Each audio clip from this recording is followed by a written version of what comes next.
Hi everyone, I'm Dina with Mills Family Gardening. We live in North Texas, Zone 8A. And in this video, we're going to grow ginger in containers. Today is April 14th, and ginger requires a long, warm growing season to grow well and produce well. So we bought this ginger at a store about a few weeks ago. After we bought ginger at a store, I put it in shallow water under our grow light. And soon after that, it started growing these green shoots. And ginger starts growing spuds whenever it's in a moist environment, be it water or moist soil. I could actually place ginger right after we bought it at the store. I could place it in moist soil in a warm environment and it would grow these shoots. You can see that in some spots like this one and that, ginger is starting to grow mold, and that is okay. When we put it in the container in moist soil outside, all that mold will go away and ginger will be growing just fine. And since ginger grows well in warm weather, I intentionally waited for our weather to warm up, and today it's going to be in the mid-80s. It's going to be in the 80s for the rest of the week, and then after that obviously it's going to get warmer. So now is the perfect time for us to plant ginger here, and I'm going to use these two pots. I might add another pot.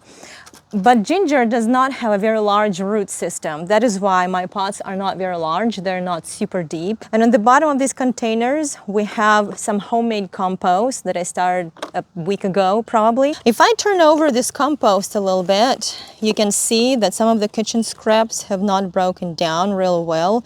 I see some black soldier larvae, but that's okay. We can just keep it all on the bottom and it will keep breaking down as ginger grows. And on top of that, I'm just going to add this organic potting soil that I use for all our containers and plants and seeds. It's really good quality. So I'm going to fill it up almost all the way to the top. I could plant this whole rhizome without separating them, but I can also separate because it might grow more rhizomes, ginger rhizomes for us later in the season. So I'm going to place them separately like that, and then I cover them with the soil, about 1 inch of soil on the top. It doesn't have to be too much. And then as ginger grows, we'll see little green shoots come up from the soil. While we're trying to grow sprouts on ginger, some ginger rhizomes might not make it, like this little guy here. If I push, then it's soft and it also doesn't smell very good. And I can see some juices or sap coming out of this rhizome. That means that this one did not make it. There is no point at planting it, so I'm just going to throw it in the compost pile because it's not going to grow any plants for me.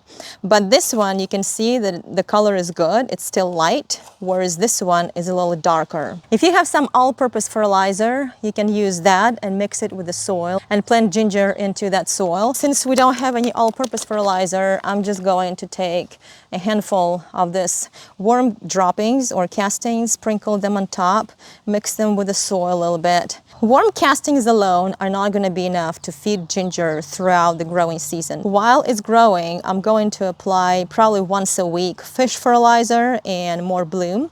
You can see that fish fertilizer has a high nitrogen. The first number is 5, that's nitrogen. But then phosphorus and potassium are low. For that reason, I'm going to add more bloom because more bloom has high numbers of phosphorus and potassium. That way, I'm going to make an all-purpose liquid fertilizer. Ginger needs moist soil to grow well and produce well. For that reason, I'm going to put it on drip irrigation and water it regularly. If I didn't have a drip irrigation system, then I would water it every other day for sure. I would also put some mulch on top just to keep the soil moist. And another very important thing is I'm going to keep ginger in the spot that gets only morning sun and then shade the rest of the day, because sun in Texas is extremely hot and it will burn leaves and plants and they will not grow any new rhizomes for me. Today is May 19th and our ginger has sprouted. You can see that the leaves look green and they look healthy.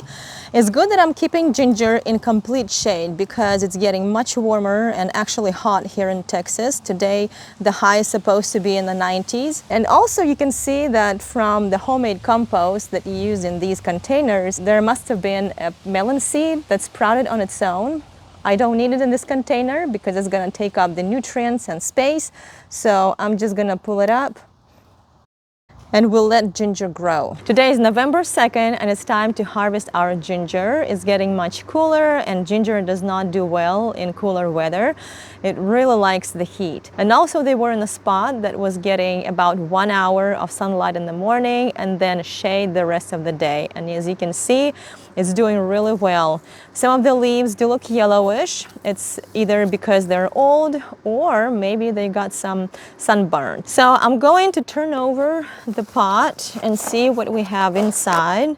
You can see the root system looks pretty big. Here's our ginger. This is a new ginger rhizome that grew from the old little piece that we put in the ground. Let me get this one out of the soil and see what it looks like. As you can see, ginger does not require a lot of space at all. It can happily grow in smaller containers and it will still produce some rhizomes for you. The secret to growing a lot of ginger is to simply have a lot of pieces of ginger planted in the first place. This is the old rhizome that I planted into the ground and eventually it produced these new rhizomes. But you can see that even the old rhizome keeps growing new little spuds. So if I keep it in the ground longer, it will keep producing, keep multiplying and growing new rhizomes. I'm going to go ahead and harvest from the second container just because I'm curious to see what it looks like underneath. Our rhizomes are on the smaller side and I wonder if maybe they should have stayed in the soil longer. In general, ginger does require a long growing season. For that reason, I'm going to keep the third container in the house by the grow light and I want to see if it will actually grow larger rhizomes. But overall, I'm happy with our harvest because I did not plant a lot of pieces in the containers in the first place.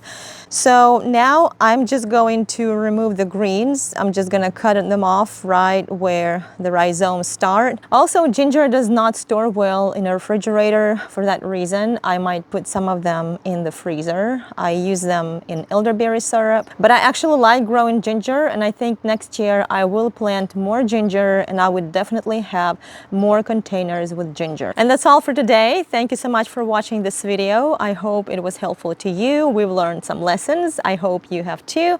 Have a great day.